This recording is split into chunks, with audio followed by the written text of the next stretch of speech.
and MG&E.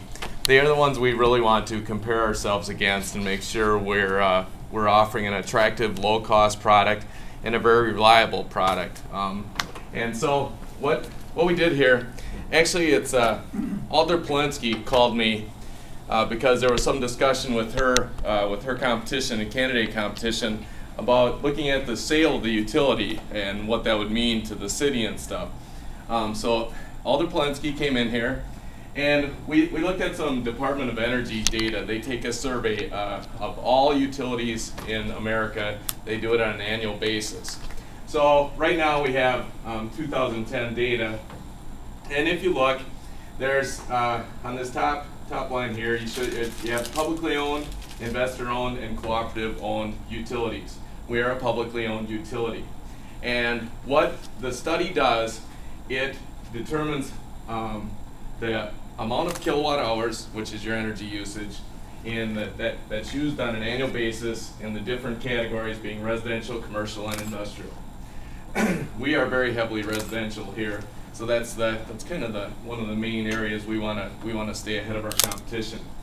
The average publicly owned, investor-owned, cooperative-owned utilities, they average 10.5 cents per kilowatt hour on publicly owned, 12.8 cents on investor-owned, and 13.2 cents on cooperative. Here's where Sun Prairie Utilities sits.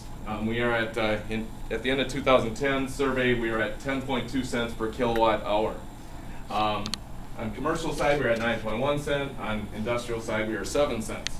If you look at our competition, which would be the adjacent utilities, Madison Gas and Electric was 14.8 cents on the residential side, and Alliant Energy was 12.4 cents on the residential side. What that would mean if MG&E owned us, our residents here would have paid $15.8 million in 2010 for energy usage, versus what they actually did pay here. It was $10.8 million. That's $5 million difference. Pretty huge. If you average it out over the number of meters, it's really substantial savings.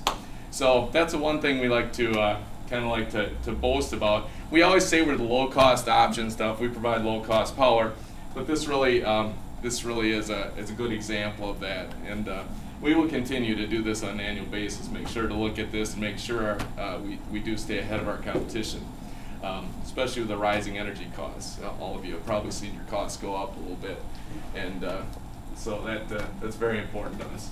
The other thing is Tamara was saying about how we stress reliability here. I guess when I took over, I think we were having some problems at the Bird substation when I took over this job 5 years ago. And at that time, we determined to start putting money into tree trimming. We spend, the commission has approved us to spend $50,000 annually on our tree trimming budget. And I am of full belief that this is the reason why the statistics that I'm going to show you are what they are. You guys probably haven't seen a lot of outages here. I don't know. Sometimes you'll have a couple or whatever, but in general, not many outages occur here. And I think that's one of the main reasons. But once again, there are these statistics that there's these indices called SAFE, SAIDI, and CAIDI that are industry-wide stats. And the SAFE stat is a System Average Interruption Frequency Index. That says, out of all the customers in Sun Prairie, you will experience, and the 2011 data was 0.33. So essentially 1/3 of the customers in Sun Prairie will actually experience an outage in a year. The SAIDI stat, System Average Interruption Duration, that says of all the customers in Sun Prairie, what's the average amount of time that you'll be out of power? That's 10 minutes. That's pretty good. Over the course of a year, you're out of power for 10 minutes. It's not bad. And the last one is CAIDI, and that says that of the customers that have experienced an outage, what's that amount of time? And being a locally owned utility like this, our line workers are very close to the utility. So when we do get an outage, the response time is very, very quick. And on top of that, they have pretty good experience, and so they're very knowledgeable about the system. They're able to switch things around, restore power very quickly. But the average time it takes them to do that is 31 minutes.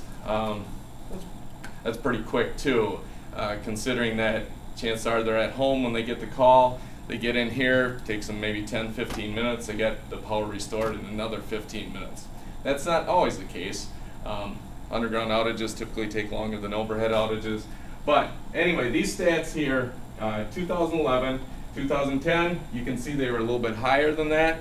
And your comparison to our investor-owned neighbors, they're all substantially higher than that. So we think we do a pretty good job of having a reliable system here and providing low cost, and it's my one chance to kind of toot our horn or whatever. So thank you very much. Go back to Tamara.